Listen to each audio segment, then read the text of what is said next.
بے نام لاشیں جنہیں رشتہ داروں کی غیر موجودگی میں دفنایا گیا، ایک ایسی تدفین جس کا کوئی اختتام نہیں۔ اسرائیل سے واپس بھیجی گئی 54 لاشوں کی اجتماعی تدفین جنہیں نہ کسی نے پہچانا نہ کسی نے دعویٰ کیا۔ ایک ایسی جگہ جہاں پوسٹ مارٹم یا ڈی این اے ٹیسٹس نہیں ہوتے، وہاں ایک جھنڈا ہی وقار کی علامت ہے۔ جنگ میں لاپتہ افراد کے گھر والے یہاں جمع ہیں، یہ جانے بغیر کہ وہ کسی اجنبی کو دفن کر رہے ہیں یا اپنے بھائی، بیٹے یا بھتیجے کو۔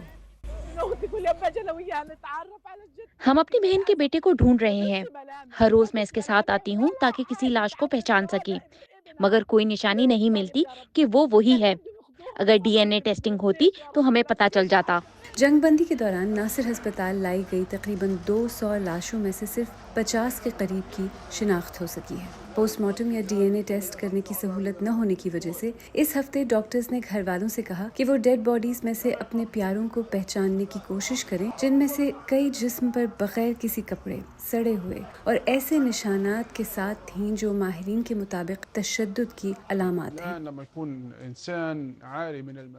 جب کوئی شخص ننگا پایا جائے، اس کے ہاتھ پیچھے بندھے ہوئے ہوں، کلائیوں اور ٹخنوں پر واضح نشانات موجود ہوں، تو اس کا مطلب ہے کہ وہ اسی حالت میں مرا ہے۔ اسی طرح جسم پر متعدد چوٹیں، خراشیں اور نشانات ظاہر کرتے ہیں کہ انہیں آنکھوں پر پٹیاں باندھ کر رکھا گیا تھا۔ ان میں سے کچھ تصاویر میں باڈیز کے ہاتھ پاؤں پر گہرے نشانات اور کیبل ٹائز نظر آتی ہیں اور دوسری چوٹیں بھی، مگر یہ جاننا کہ ان لوگوں کے ساتھ موت سے پہلے کیا ہوا اور یہ زخم لڑائی کے دوران لگے یا کسی زیادتی کی وجہ سے ہمیشہ آسان نہیں ہوتا۔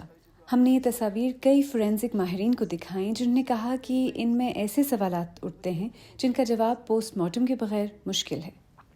انسانی حقوق کے گروہ اور اندرونی ذرائع کہتے ہیں کہ بہت سے قیدیوں کو، جن پر کوئی الزام بھی نہیں تھا، اسرائیلی جیلوں میں باندھ کر رکھا گیا، خاص طور پر جنگ کے آغاز پر۔